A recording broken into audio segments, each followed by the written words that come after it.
What's going on, folks? Hope you're having a wonderful night or day. My name is Sir Medieval and welcome back to the party. I wanted to introduce a new type of video today because for the past 2 days I've been out of internet service. I haven't been able to efficiently get online and play New World, and I wanted to talk about what I was able to think about during that time and how I wanted to move forward with this game.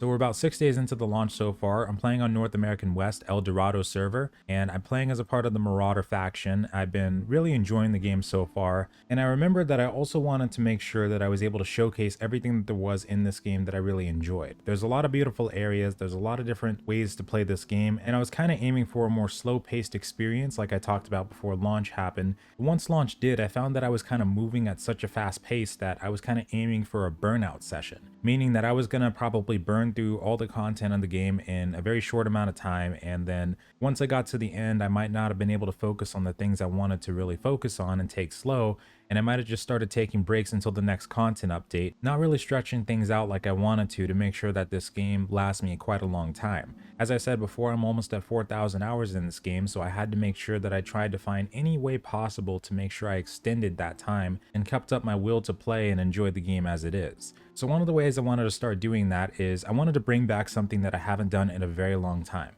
And one of the first MMOs that I ever started making content for was a game called Life is Feudal. I know it had its problems, but it was an experience that I really held dear to my heart, and it was really enjoyable the entire way through. During that time period, I did focus a lot on the crafting side of things, not so much as the PvE and PvP side of things, and I found that I was able to enjoy myself and experience the game for a lot longer than normal. So one thing that I wanted to do at one point in time, and I think I want to continue now, is that for New World, we know that the game itself does have a really cool life skill system, but right now during the launch, we're finding ourselves at a time where crafting is really powerful, really crucial in a lot of cases at endgame, and something that I really think I could benefit off jumping into in more ways than one. For a long time, I was seriously interested in doing weaponsmithing, but I think I wanted to slowly move into armor crafting over time because there's a lot of cool things that we can do with this profession, including getting the Paladin build, which we had started talking about and experimenting with during the closed beta, to where it really needs to be at the very end game point. So I think what I'd like to do is, instead of focusing on leveling and getting to the end game experience again as fast as possible, which most people have already showcased, including ourselves at this point, so there's really no secrets considering they didn't really add anything new, except they did add the rest of the 45 to 60 storyline, which we do want to go through with our own eyes, but we did talk about that during my video called A Peek into the Next Chapter of New World, where I actually was able to dig up the information on what these quest lines were going to look like anyway, so we probably already know what's going to happen. But yeah, what I'd like to do today is I'd like to take a journey where we really take things slow and experience all the game has to offer and see where it leads. So the first thing we're going to go ahead and do is I'm going to see if I can head back to town and start doing some town projects, just a little bit of crafting and showcasing that process, see where we can go from there. Maybe we'll do a couple quest lines. I'll talk about some of the lore that is present in New World. There is a pretty strong foundation right now, but as I said, it's not really quite where it needs to be, but they are working on it, which is great. I'm really curious to see where it goes. And if you haven't read a lot of information about the lore already, I highly recommend checking out some of those videos that I made. And you can also just take a look for yourself in game, but there's a lot of pieces that you need to put together for this to make sense. So just keep that in mind. But with that, let's go ahead and get started. There we are. I went ahead and changed us into something a little bit more comfortable. Now, whenever it comes to like expeditions and PvE content of that nature, I have been using what is known as the Paladin build, which is sword and shield, life staff, and we usually go with like heavy armor, heavy mitigation, but also capable of sustaining ourselves. It's still a viable build. If you haven't checked it out yet, I would highly recommend checking out some of the videos I made for the Paladin build. But what I use for leveling is I tend to use the great axe and life staff and put on light armor. It makes things a lot easier because it's much easier for mobility's sake, but also because you get that damage bonus that you get from being in the light armor threshold, so that helps a lot too. And if you're gathering, you know, it helps a ton either way, so I'm totally down for that. So that's why I'm using light armor, and I did use light armor in the beginning of the game, just because it makes things easier while leveling up. But right now I have a house in Windsward. It looks like I'm still topping the points, which is awesome. And I do need to get some furniture in here. This is my first house that I have. I am planning to get another one later on, just to kind of show you guys the map a little bit to the territory. So right now in El Dorado, we do have a situation that has been going on since the beginning of the server, where Covenant is really powerful, and it's actually really good to see, because a lot of times, like in the previous testing phases, you normally see Covenant with not as many players as the other ones, but it looks like they're really coming in strong, and Syndicate actually seems to be currently in last place territory-wise. Now, they do have some heavy hitters, they have some really strong fighters, so I don't want to say in terms of power, But yeah, Covenant is actually, dominating in terms of how much territory there is. There's actually going to be a couple wars going on later tonight. One is happening, well, this one's going to be happening tomorrow. It's going to be Syndicate versus Imminent Empire. Both of those are really cool guilds. For Imminent Empire, I've been playing with those guys a lot. I'll probably be jumping into Discord at some point during the series to kind of showcase, content with them. Really cool group of people. Highly recommend checking them out if you need a guild on Marauder side. Arcadia, another really strong guild on Syndicate. Witchers, I know I always talk about Witchers, but I really love those guys. They're on Covenant side. Really good group of fighters, and we're seeing even more people jumping in too. We got a lot of competition on this server in general. Like, we had a 25,000 person queue the very first day of launch. It was absolutely insane. Luckily, things have died down on the queue times, but you'll still see a lot of population converging in this server just overall, just because there's so many different guilds that have come to play, and we do have a decent number of content creators and streamers on here too. Nobody's huge, like really big, but we got a really cool group of people here, and I cannot wait to see what it evolves into later on in the future. So for my house, yeah, I've got pretty much just this basic furniture in here. Well, a couple basic pieces, but you might also see I've got a bunch of pirate furniture. This comes from the cash shop.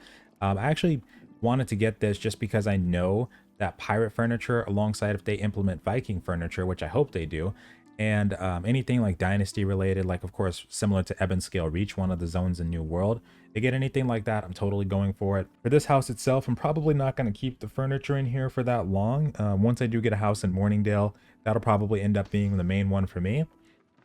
So I just kind of, place this stuff in here willy-nilly just to get it out of the way and get the house points up as best I could. But that's what we've got so far. So what I'm going to do is I'm going to start doing some of those town projects. As I said, I am working on the armor crafting. So right now, when I was able to log in periodically during the weekend, because I was using a hotspot, so my connection wasn't as strong, but it was something, and it was also going in and out constantly. I was able to get up to about 79 armorsmithing, 72 weaponsmithing. I'm going to try to keep leveling both of them, but the one that I really want to focus on is armor crafting.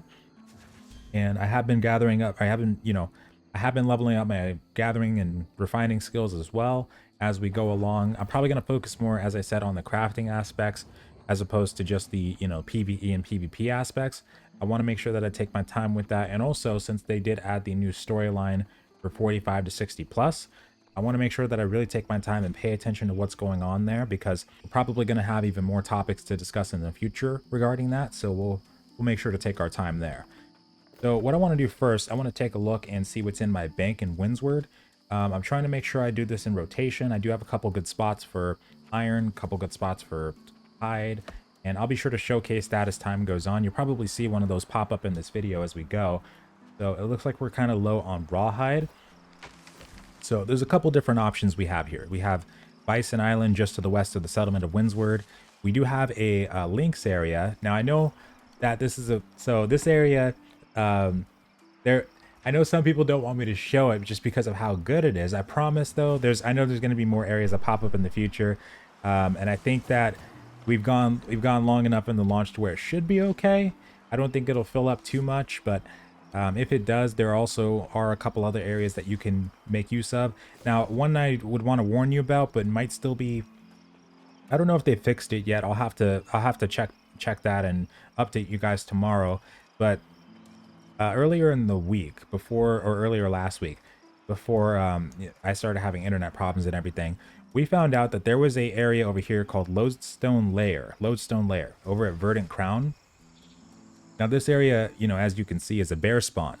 However, what was going on is on some servers there was about, let's say you brought about 20 or 30 people over there. What was happening is that if you were killing those bears, they were immediately respawning right after. Like I'm saying, in the next 2 or 3 seconds, you had another bear right then and there. It was crazy. And people were leveling their skinning up, but they were leveling just about everything, like weapon skills and regular XP, pretty quickly. So what happened and what caused that is that they made a change, I think during the closed beta or open beta around there, where the more people that are in an area, and this should work even now, it should increase the spawns, right, of something. I believe that was in the patch notes. If it wasn't though, that does appear to be the case in that specific area and in other areas too. But So what happens is, like, if you get about 30 people over in that area, or if you did a couple days ago, it was just spawning like crazy. Like, it was constant, constant, constant. So I don't know if it's still working like that. If it's not, I'll definitely be able to update you guys on that tomorrow. I'll go maybe check that myself. I don't know if there's a lot of servers that are still doing that method, but it was pretty crazy the first couple of days when we did see a couple of people doing it. There was some forum threads reporting the issue as well, and it was just insane to see. But what I like to normally farm on is Bison over here at Bison Island, we usually call it. I don't have a dex weapon, so it's going to be a little bit, you know, it might be a little bit tough from time to time to hunt these Bison down, but my great axe should be powerful enough to two-shot them at the very least, so that's good. I'm still leveling up my harvesting as I go because I'm going to need to do some Arcana for sure. But more than that, I want to make sure I keep these skills in line because I might need to use these for armor. No, I should need to use these for armor crafting because I'll have to get like the silkweed and what is the other one? Hold on. The silkweed and where am I going? There we go. The wire fiber. There we go. So that I can, you know, make the better quality armor. One thing that's going to hinder me, and you know, this is probably where crafters will want to know like how difficult some of this stuff might be at endgame, is getting the luck gear. So the luck gear is the gear that you get that's like, I should have some in the bank, but it's like you'll get like a leather piece that has a bonus to Arcana on it, or bonus to like weaponsmithing or armorsmithing. And what it does is it gives you like a quality bonus. Some of them should, where like if you wear that while you're crafting, and you know, there's other things that you can stack up too, it should increase the overall quality and, you know, give you a better chance of getting better results when you're crafting while having that on. So I'll need to get a full set of that. I do believe that they still have it as a thing where when we get to end game, there are full sets that we can get. And I think that we can just get those from chest. I think we'll probably still have to get the pieces individually. We should be able to get some luck gear, and that'll help us out significantly with, you know, getting our armor crafting where it needs to be to get the really good quality gear. We're also going to be needing house trophies. That's a really important aspect of New World when it comes to the life skill system. If you don't know what those are, they can be crafted at like a workshop through the furnishing skill, not the engineering, I don't think. Let me double check that. Yeah, the furnishing skill. So these trophies, there's things that you can put in your household that enable you to get different bonuses. Like this weaponsmithing one should give you bonuses, like a small bonus when using crafting station for your weaponsmithing. And then there's ones for armorsmithing. There's ones for all kinds of professions and different combat related bonuses and things like that. So we're going to need that, and we're going to have to combine that with the luck gear along with other factors like special resources we can put into the crafting recipe. You can also dump Azoth into the crafting recipe to get better results there too. So we're going to be doing a lot of that. And if you've watched my life skill video, the beginner life skill video, I talked about in there how there's a lot of different aspects to the crafting system, more so than I can even put in one video, even though I tried my best there. But one thing that I really want to go for is, and I said this at the end of the video, is the Voidbending Armor. The Voidbending Armor is a really, really cool set of armor that takes about 200 of the crafting skill to make. So I need to get 200 armorsmithing, or I should need to get that, but I also need to get the item to get the recipe in the first place. And I believe the item is known as an artifact item. So what that is, it's going to be a very rare drop. But once I get that, I take that to a bench, and then I can see the crafting recipe in the bench, but then I need to get all the resources too, and it's going to be very difficult to get that. If you did want to look it up, it should be available on any of the database websites. You can just take a look at the stats and stuff like that. But one thing that I'm really curious about is how long overall that's going to take. That's a project that might take, it could take weeks, you know, it could take a month, 2 months. I feel like it's probably going to take 2 or 3 months, to be honest with you. And that's kind of why I wanted to start on armor crafting early, because I can at least get my, once I get to 60 and I start getting some, you know, epic gear crafted, legendary gear crafted, I'll at least be set, especially with the Paladin build, until we can get our hands on some of that Voidbending Armor. It's going to be a very big project, but I want to, that's one of the things that I really wanted to do in New World, as well as achievement hunting. So with achievement hunting, there is one specific one that I really want to aim for. There's multiples that would be good to have, but if you didn't know, there's actually an achievement that is related to paladins. So if you go into achievements and you go to, I believe it's name, Here we go. Enemies by name. So we go down to Turf War. Yep. We have to defeat 800 named Angry Earth enemies. Now, the thing with that is that Angry Earth enemies by far, for me at least, are like the most annoying thing to fight in this game. I like how I'm not even hunting any bison. Hold on a second. By the way, this is going to be a pretty freeform video if you didn't notice. So I'm just gonna, most of the time, like video series, I mean, we're just gonna, talk about what we're thinking and what's around in the environment. It's just gonna be very relaxed. No, sometimes there's not even gonna be a method to the madness. We're just gonna go out in the wilderness and see what we can find and just explore the world, a new world, explore it and showcase every inch if I could. And it's going to take a lot of time to do that. And I want to see if I can crunch these down, because I used to do them in like 30-minute increments, but I want to get them into 20 minutes if I can. But we'll see how this turns out. It's probably going to be a little bit over since it's an introduction video and we've been rambling already for a little while.